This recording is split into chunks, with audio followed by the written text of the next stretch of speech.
Tiger reserve park ने टाट बाबा की कुटिया को तोड़ दिया। ऋषिकेश के कोहरी रेंज के नीलकंठ मार्ग पर करीब 65 साल से टाट बाबा कुटिया बनाकर रह रहे हैं। टाट बाबा को सुप्रीम कोर्ट ने वनवासी भी घोषित किया है। इससे पहले भी पार्क प्रशासन ने टाट वाले बाबा को हटाने के लिए सुप्रीम कोर्ट की शरण ली थी। उस वक्त सुप्रीम कोर्ट ने कहा था बाबा को हटाने से पहले उन्हें विस्थापित किया जाए, लेकिन रविवार को अचानक से पार्क प्रशासन ने कुटिया को तोड़ दिया। आपको ये भी बता दें कि राम मंदिर निर्माण के लिए टाट वाले बाबा ने 1 करोड़ रुपए का भेंट भी दिया था, चंदा दिया था। टाट वाले बाबा का कहना है कि उन्होंने अपने जीवन भर की पूंजी राम मंदिर निर्माण के लिए लगा दी। अब उनके पास सिर छिपाने के लिए भी कोई जगह नहीं है। सुप्रीम कोर्ट ने बाकायदा मेरे को वनवासी घोषित किया हुआ है। परंपरागत वनवासी के अनुसार हम जंगल में रहते हैं और वो बाकायदा ऑर्डर भी मैंने इनको दिया है। ये कहते हैं कि हमारे पास हाईकोर्ट का ऑर्डर है इसलिए हम तोड़ेंगे। भाई सुप्रीम कोर्ट का आदेश मेरे पास भी तो है, इसको भी देख लो। बोलते नहीं हाईकोर्ट को मानेंगे हम, ऐसा करके इन्होंने सारा तोड़फोड़ कर दिया। रामनगर में अतिक्रमण हटाने गए वन विभाग की टीम पर हमला हो गया। बरहिनी वन क्षेत्र में वन विभाग की टीम अतिक्रमण हटाने के लिए गई थी और इसी दौरान आरोप है कि वन गुर्जरों ने वन विभाग की कार्रवाई का विरोध किया और तीखी नोकझोंक भी हुई। इस दौरान में वन विभाग के कर्मचारियों की वर्दी फाड़ने और मारपीट करने का भी आरोप है। वहीं वन गुर्जरों ने वन विभाग की टीम पर झोपड़ी तोड़ने और गौशाला में आग लगाने का भी आरोप लगाया।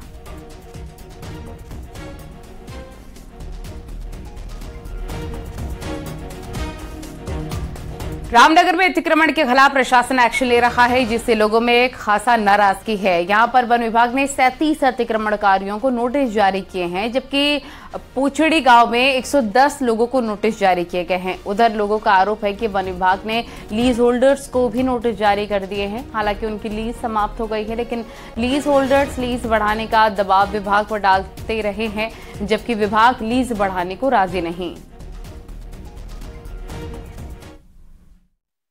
दूसरा हम ये देख रहे हैं कि रामनगर के अंदर पीडब्ल्यूडी है, सिंचाई विभाग है, कोसी नदी से 200 मीटर के ऊपर भी नोटिस देने की बात की जा रही है, जिससे ये पूरा रामनगर, चाहे रानीखेत रोड हो, चाहे एनएच का मामला हो, चाहे सिंचाई विभाग का मामला हो, पीडब्ल्यूडी का, पुछड़ी के अंदर 110 से ज़्यादा लोगों को नोटिस दिया गया है।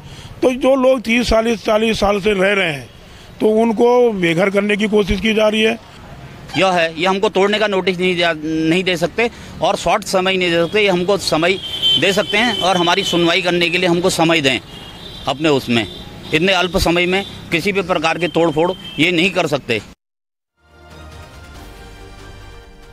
बागेश्वर उपचुनाव के लिए आज शाम चुनाव प्रचार थम गया है और प्रचार के अंतिम दिन बीजेपी और कांग्रेस ने अपनी पूरी ताकत झोंक दी है। सीएम धामी भी 2 दिन से बागेश्वर के दौरे पर रहे और रविवार को काफली गैर इलाके में रैली भी की और बीजेपी प्रत्याशी पार्वती दास के लिए वोट मांगे। उधर कांग्रेस प्रदेश अध्यक्ष करण माहरा ने भी कांग्रेस प्रत्याशी बसंत कुमार के पक्ष में प्रचार किया। बागेश्वर उपचुनाव में बीजेपी की पार्वती दास और कांग्रेस के बसंत कुमार के बीच में सीधा मुकाबला है। हालांकि यहां कुल 5 प्रत्याशी अपनी किस्मत आजमा रहे हैं और बागेश्वर सीट कैबिनेट मंत्री रहे चंदन रामदास की मृत्यु के बाद में खाली हुई थी और बीजेपी ने यहां से उनकी पत्नी को टिकट दिया है। रोजगार सृजन के मामले में भी उत्तराखंड हिंदुस्तान के दूसरे नंबर का देश आज जो है भारत सरकार के सूचकांक में आया है। इसी प्रकार से अनेकों क्षेत्रों में आज हम लगातार हम आगे बढ़ रहे हैं। मोदी जी ने आज दुनिया के अंदर देश का मान बढ़ाया है, देश का सम्मान बढ़ाया है, स्वाभिमान बढ़ाया है। मोदी जी के नेतृत्व में आज सशक्त भारत बन रहा है। बागेश्वर में रविवार शाम 5 बजते ही चुनाव प्रचार थम गया। वहीं पर उपचुनाव को लेकर सुरक्षा व्यवस्था भी चाक चौबंद नजर आई। सुरक्षा व्यवस्था और चुनाव शांतिपूर्वक कराने के लिए नगर में फ्लैग मार्च निकाला गया। इसके साथ ही पुलिस गश्त भी कर रखी है और पोलिंग पार्टियों ने भी वोटिंग की पूरी तैयारी कर ली है।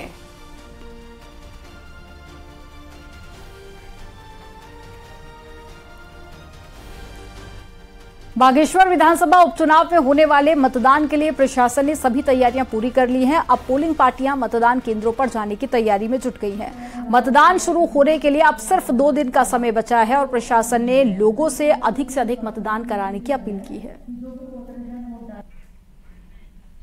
जैसा कि विदित है कि 5 तारीख को मतदान होना है और हमारी पोलिंग पार्टियां कल 4 बजे हमारे डिग्री कॉलेज से प्रस्थान करेंगे अपनी पोलिंग बूथ में। और उसी क्रम में आज उनको जो सामान्य व्यवस्था होता है जिसमें कॉमन चीज़ें होती है सबके लिए वो आज उनको वितरित किया है और साथ में उनको एक अंतिम तौर पर ट्रेनिंग भी दी गई।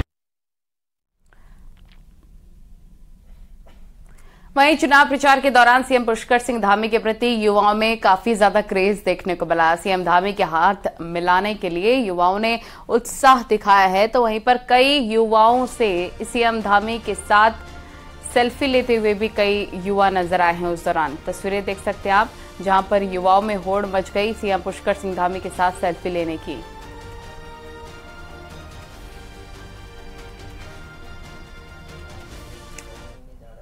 बागेश्वर में आज सुबह CM Pushkar Singh Dhami morning walk पर निकले, जहां सीएम धामी ने स्थानीय लोगों से मुलाकात की और कई मुद्दों पर बातचीत की।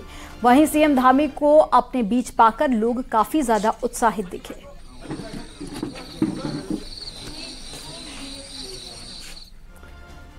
प्रदेश में डेंगू ने कहर बरपाया हुआ है। बड़ी संख्या में मरीज अस्पतालों का रुख कर रहे हैं।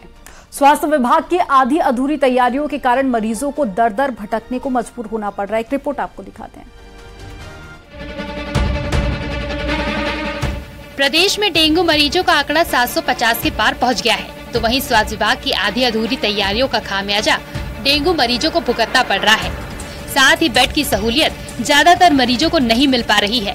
वहीं मरीजों के तीमारदारों का आरोप है कि उनसे डेंगू टेस्ट के नाम पर मनमाने रेट वसूले जा रहे हैं और प्लेटलेट्स तो मिल ही नहीं पा रहे हैं, जिसके लिए उन्हें दर दर भटकना पड़ रहा है। सर हो रही है सर, उसमें प्लेटें गिर रही है, चढ़ रही है, बढ़ रही है, प्लेटें नहीं मिल पा रही है। यहाँ पर अभी बड़ी मुश्किल हो रही है मिलने में भी। जो बाहर के लोग हैं उन्हें भी दिक्कत हो रही है, जो लोकल में भी दिक्कत तो हो रही है उन्हें मिलने में भी। ये ध्यान नहीं दे रहे प्लेटलेट्स के लिए। यहाँ पे ब्लड बैंक में भी नहीं मिल रही है प्लेटलेट्स। दे रही हूँ, आँखों के डॉक्टर आए थे, वो देख के गए थे, मशीनों से भी देखा उन्होंने। अब देखो क्या होता है, अभी तक तो रोशनी आई नहीं। मैं ये चाह रही भगवान तक मेरे बच्चे की आंखों में रोशनी आ जाए, मेरा एकमात्र यही सहारा है बस। बारिश के बाद प्रदेश में डेंगू और तेजी से अपने पैर पसार रहा है और अब तक डेंगू से 3 लोग जान गंवा चुके हैं। साथ ही अगले 1 हफ्ते में डेंगू के और ज्यादा मामले बढ़ने के आसार है। वहीं स्वास्थ्य विभाग ने डेंगू मरीजों के आंकड़े छिपाने शुरू कर दिए हैं और प्रदेश में निजी लैब में डेंगू टेस्ट करवाने वालों का कोई डाटा ही नहीं है। प्रदेश में डेंगू का हाहाकार मचा है। मरीजों को बेड और प्लेटलेट्स के लिए दर दर भटकना पड़ रहा है, लेकिन स्वास्थ्य विभाग के अधिकारी गहरी नींद में सोए हैं। प्रदेश में डेंगू ने कहर बरपाया हुआ है और ऐसे में बड़ी संख्या में अस्पतालों में देखा जा रहा है कि मरीज पहुंच रहे हैं अपना इलाज कराने के लिए और देखा यह भी जा रहा है कि प्लेटलेट्स की काफी कमी मरीजों में पाई जा रही है और ऐसे में दर दर मरीज भटकते हुए भी नजर आ रहे हैं। वो प्लेटलेट्स के लिए भी भटक रहे हैं और साथ ही जब अपने टेस्ट कराने के लिए वो यहाँ पर अस्पतालों का रुख कर रहे हैं या प्राइवेट लैब्स में जा रहे हैं तो उनसे मनमाना पैसा भी वसूला जा रहा है, जिसके बाद काफी लोग परेशान हैं। वो सरकार की या फिर स्वास्थ्य विभाग की कमियों पर सवाल खड़े कर रहे हैं। कैमरा पर्सन संदीप नेगी के साथ विशाल गर्ग, न्यूज 18 देहरादून। रुड़की में शहर और देहात में डेंगू का डंक लगातार बढ़ता जा रहा है। सिविल अस्पताल में हर रोज 50 से 60 लोग डेंगू टेस्ट के लिए पहुंच रहे हैं। वहीं सिविल अस्पताल में डेंगू के मरीज भर्ती हैं। इसके साथ ही प्राइवेट अस्पताल में भी डेंगू के मरीजों का इलाज चल रहा है। वहीं रोज डेंगू के मामले बढ़ते जा रहे हैं।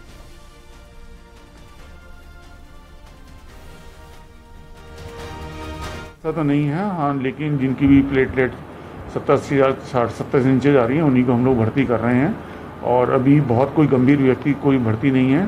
प्रतिदिन 3 से 4 मरीज मतलब हमारे इस टाइम यहाँ रह रहे हैं। 1 या 2 की छुट्टी होती है, 1-2 नए भर्ती हो जाते हैं। वहीं डेंगू के बढ़ते केसेस पर न्यूज 18 पर खबर चलने के बाद स्वास्थ्य सचिव और राजेश कुमार ने देहरादून के कोरोनेशन हॉस्पिटल का निरीक्षण किया है। साथ ही वहां की व्यवस्थाओं की जांच भी की। स्वास्थ्य सचिव ने मरीजों से प्लेटलेट्स को लेकर भी फीडबैक लिया। निरीक्षण के दौरान स्वास्थ्य सचिव ने कई खामियां भी पाई, जिस पर अधिकारियों की फटकार लगाई और जल्दी ही व्यवस्था दुरुस्त करने के आदेश भी दिए।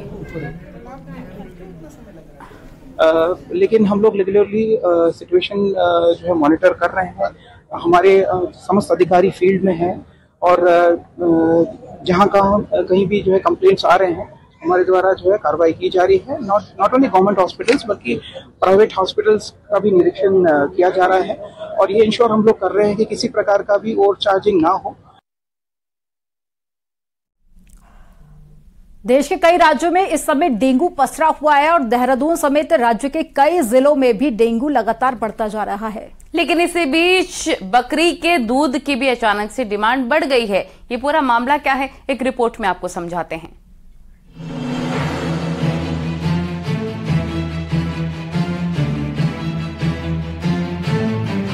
राजधानी देहरादून में अभी तक डेंगू के 450 से ज्यादा मामले सामने आए हैं और बीते कई दिनों में ये आंकड़ा तेजी से बढ़ा है। डेंगू के केस बढ़ने के साथ साथ ही बाजार में बकरी के दूध की मांग भी बढ़ी है। हालात ये है कि बकरी का दूध इस समय 2 से 3 हजार रूपए प्रति लीटर तक बिक रहा है। ऐसा माना जा रहा है कि डेंगू की बीमारी में बकरी का दूध पीने से प्लेटलेट्स बहुत ही तेजी से बढ़ती हैं। तो देहरादून में एक ऐसा परिवार है जो इस मौके पर जरूरतमंदों को मुफ्त में बकरी का दूध दे रहा है। ये बकरी का दूध है। कितना फायदा है इससे? बहुत फायदा होता है इससे, मतलब दवाई भी इतना असर नहीं करती जितना दूध असर करता है। डेंगू उनको जी, उनकी प्लेटें बहुत कम हो रखी है। हाँ। उसके लिए फायदे। अच्छा, जैसे बाजार में तो बहुत महंगा बिक रहा है दूध, यहाँ से आप लोग यहाँ से फ्री में मिल रहा है। इनका बहुत बड़ा वो है जो मतलब फ्री में दूध दे रहे हैं। फ्री में मैं बड़ा कोई बात नहीं है, घबराओ मत, मैं दूध आन के तुम लोग का दे देगा। अभी 2 बच्चा ठीक हो गया, हेलो उसका माँ को ले, अब 2 दिन 4 दिन लेने पड़ेगा। अभी इसका प्लेट बहुत कम था। 2.5-3 किलो दूध हो जाता है, सबको दे देते, थोड़ा थोड़ा बूंद, सबको आराम हो रहा है। हमें ये नहीं है कि कोई आ रहा बाहर से, बद्रीपुर से, कैलाश हॉस्पिटल से, महंद हॉस्पिटल से, पता नहीं जहाँ से भी आते। बद्रीपुर है, बद्री कॉलोनी है, बद्रीपुर है, कहाँ से आते सारे। 2,000-3,000 रूपए लीटर है। डॉक्टर भी इस बात को मान रहे हैं कि डेंगू में हाई प्रोटीन के फूड्स खाना ज्यादा फायदेमंद होता है और बकरी के दूध में भैंस और गाय के दूध से ज्यादा प्रोटीन होता है। लेकिन सिर्फ बकरी के दूध से डेंगू ठीक होता है, इस पर लोगों को गुमराह होने से बचना चाहिए। अब देखिए, बकरी का दूध है, केले के पत्ते हैं और पपीते के लोग कई तरह के प्रिपरेशन यूज कर रहे हैं। तो सबसे पहली बात है, देखिए बकरी का दूध और कुछ नहीं है, इसमें प्रोटीन्स होते हैं, ठीक है ना।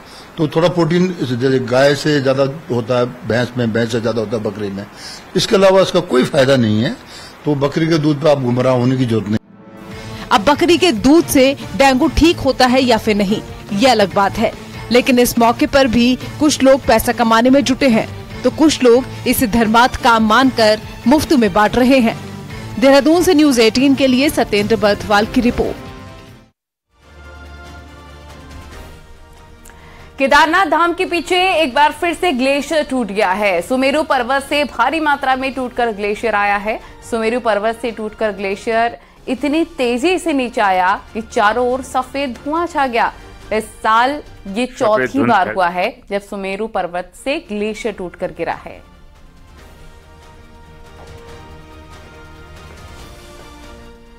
चक्राता में गाड़ी चोरी करने वाले 2 चोरों को ग्रामीणों ने रंगे हाथों पकड़ लिया, जिसके बाद में उनकी जमकर धुनाई कर दी, जबकि चोरों का एक साथी मौके का फायदा उठाकर भागने में कामयाब रहा। पकड़े गए दोनों युवकों को ग्रामीणों ने रस्सी से बांधकर जमकर पीटा और बाद में राज्य पुलिस को सौंप दिया।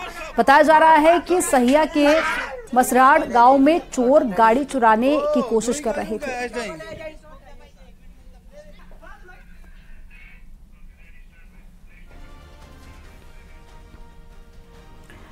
चमोली में नेशनल हाईवे 109 पर सड़क हादसा हुआ है। गैरसैंण सड़क पर एक गाड़ी 400 मीटर गहरी खाई में जा गिरी, जिसमें गाड़ी के ड्राइवर की मौके पर ही मौत हो गई। गैरसैंण सड़क पर खेती गधेरा पर यह सड़क हादसा हुआ है।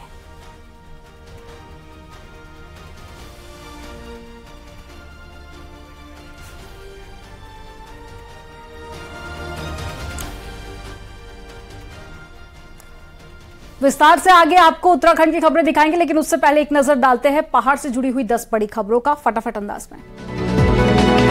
हल्द्वानी रोड पर गुलरसिद्ध के पास में एक बाइक कार से टकरा गई, जिसमें 3 युवक घायल हो गए। उत्तराखंड के कई जिलों में एक बार फिर से हो सकती है बारिश। 6 से 8 सितंबर को प्रदेश में बारिश के आसार। रुद्रप्रयाग में जल जीवन मिशन योजना के तहत अभी तक 17 गांव में जल जीवन मिशन की योजना पूरी हो गई है। जल्द ही बाकी गांवों में पानी पहुंचाने पर फोकस। पिथौरागढ़ में प्रशासन अब बाइक टैक्सी शुरू करने जा रहा है। इसी के साथ ही रिक्शा भी सिटी के अंदर चलाने का प्लान तैयार किया जा रहा है। चमोली में मौसम साफ होने के बाद भी चारधाम यात्रा ने भी रफ्तार पकड़ ली है। बद्रीनाथ धाम में रोज 3000 से अधिक तीर्थ यात्री धाम पहुंच रहे हैं। नैनीताल टैक्सी यूनियन ने कल से होने वाली हड़ताल को वापस ले लिया है। मुख्यमंत्री से बातचीत के बाद हड़ताल वापस लेने का फैसला लिया। पिथौरागढ़ में स्टेट और नेशनल हाईवे के किनारे अतिक्रमण हटाने का विरोध हो रहा है। लोग सड़कों पर उतरकर प्रोटेस्ट कर रहे हैं। उत्तरकाशी के जसपुर निराकोट सिल्याड़ सड़क का काम शुरू हो गया है। गंगोत्री विधायक सुरेश चौहान ने सड़क निर्माण कार्य का शिलान्यास किया। हरिद्वार में प्रदेश का पहला यूनिटी मॉल बनने जा रहा है। शासन से स्वीकृति मिलने के बाद में HRDA मॉल के लिए भूमि चिन्हित करने में जुटा हुआ है। बद्रीनाथ धाम में कई सालों से विवाद के बाद व्यापार सभा के चुनाव संपन्न हो गए हैं। कोरोना काल में भी बद्रीनाथ धाम में चुनाव संपन्न नहीं हुए थे।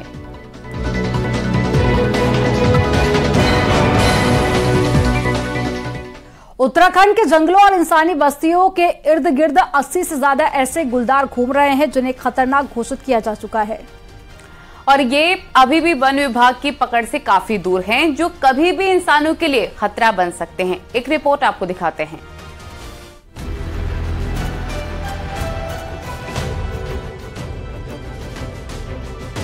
उत्तराखंड में आए दिन गुलदार के हमलों में लोगों के मारे जाने या फिर घायल होने की खबरें आती रहती हैं।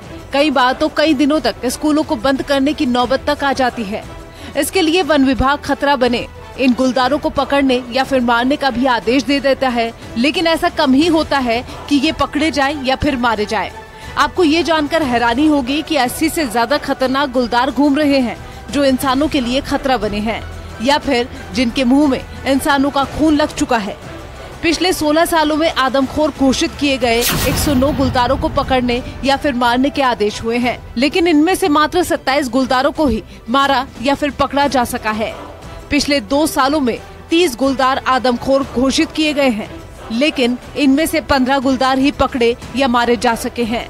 यानी कि खुले घूम रहे गुलदार मौका मिलते ही आज भी इंसानों के लिए खतरा बन सकते हैं। हालांकि वन विभाग दावा कर रहा है कि वो गुलदारों को पकड़ने में काफी हद तक सफल हुआ है। कई गुलदारों को पकड़ा भी गया है। हमेशा मारने का जो विकल्प है वो अंतिम विकल्प होता है, तो अनेक अवसरों पर गुलदारों को पकड़ा भी गया है, उनको रेस्क्यू सेंटर में रखा भी गया है और अंततः हमारा यह प्रयास होता है कि इस प्रकार की घटनाओं की पुनरावृत्ति न हो और मुझे लगता है कि इसमें काफी हद तक हम कामयाब रहे। बात सिर्फ गुलदार की ही नहीं है।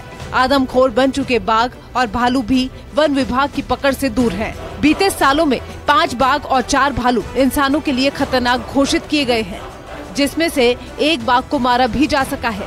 बाकी अभी भी बस्तियों से लगे जंगलों में घूम रहे हैं, जो कभी भी इंसानों के लिए खतरा बन सकते हैं। न्यूज़ 18 के लिए देहरादून से सुनील नवप्रभात की रिपोर्ट।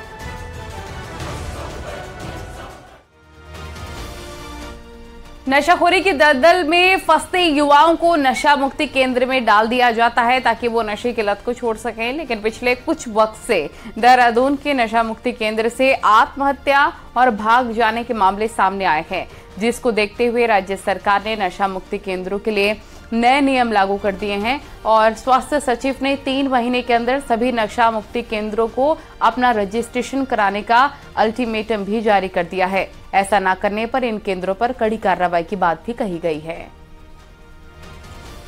विस्तृत तौर पे जो है विचार विमर्श हम लोग करते हैं।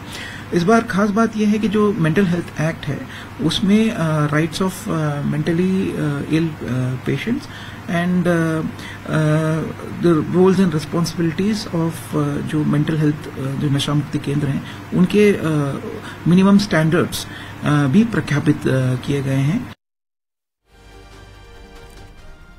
मौसम साफ होने के बाद में नैनीताल झील का जलस्तर बनाए रखना बड़ी चुनौती बना हुआ है। इस बार झील का पानी 12 फीट तक नहीं पहुंचा है। लेकिन अब मौसम बदलने के बाद में पानी में गिरावट दर्ज की जा रही है। रोजाना 1 से 2 इंच पानी झील से कम हो रहा है और नैनीताल से इसी झील पर पर्यटन के साथ स्थानीय लोगों का दबाव भी है और रोजाना 12 MLD पानी की खपत हो रही है। और वहीं झील में पानी की कमी की चिंता के बीच में सिंचाई विभाग रोस्टिंग की योजना बना रहा है। झील का जलस्तर मुझे लगता है कि बना रहेगा, क्योंकि पूरा सप्लाई लेवल झील का कम ही प्राप्त होता है और इस साल ये प्राप्त होने की पूरी संभावना है। तो उम्मीद है कि इस वर्ष ये समस्या नहीं आएगी। रानीखेत के चौबटिया उद्यान गार्डन को पर्यटकों के लिए विकसित किया जा रहा है और इस उद्यान में सेब, आड़ू सहित दर्जनों फलों और फूलों की प्रजातियां हैं जो अब पर्यटकों के आकर्षण का केंद्र बनने जा रही हैं। एक रिपोर्ट आपको दिखाते हैं।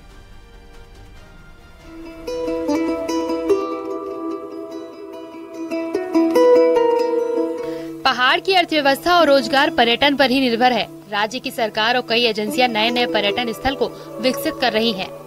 सरकारों की बेरुखी अधिकारियों की लापरवाही का शिकार बना चौबटिया गार्डन अब पर्यटकों की पहली पसंद बनेगा। इसके लिए गार्डन में ही 1 दर्जन हट बनाए जा रहे हैं, जहां कुछ दिनों तक पर्यटक रुककर पहाड़ की शांत वादियों का आनंद ले सकेंगे।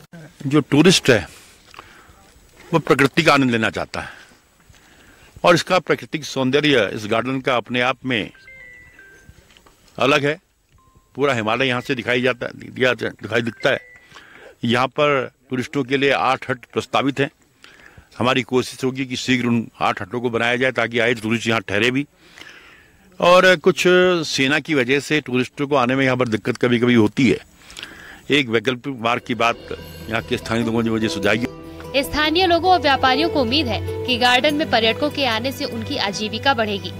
रानीखेत का चौबटिया गार्डन, रानी झील समेत कई पर्यटन स्थल हैं, जहां पर्यटक आते हैं और शांत वादियों का लुत्फ उठाते हैं। 105 एकड़ या ऐसी कुछ जमीन यहाँ की है और अगर इसको डेवलप किया जाए, पूरा प्रॉपर तरीके से रोप वे लगाए जाएं, वो लगाए जाएं, तो पर्यटन यहाँ बहुत ही ज्यादा टूरिस्ट आएगा और जिससे सरकार की आमदनी भी होगी। पर्यटन को बढ़ाने के लिए, पर्यटक गतिविधियों को बढ़ाने के लिए अगर सरकार इसमें काम कर रही है और करेगी तो इसमें बहुत अच्छा स्वरोजगार बढ़ाने का मौका मिलेगा और पर्यटन यहाँ पे बहुत विकसित होगा। चौबटिया गार्डन से ही सेब की प्रजातियों को लेकर हिमाचल में स्थापित किया था।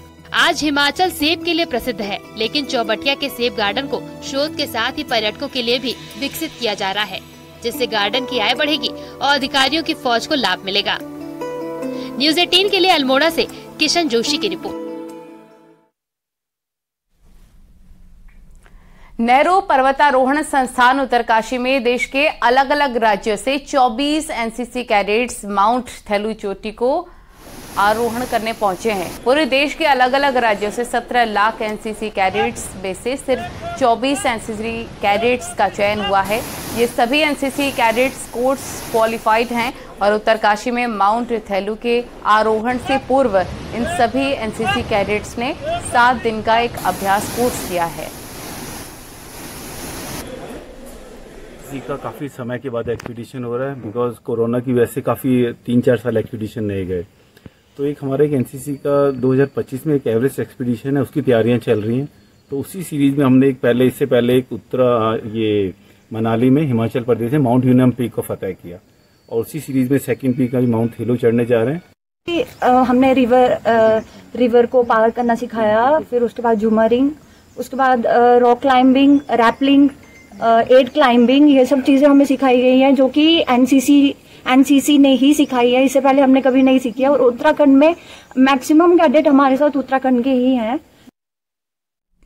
यहाँ रुकेंगे एक छोटे से ब्रेक के लिए, आगे देखिए व्यक्ति विशेष।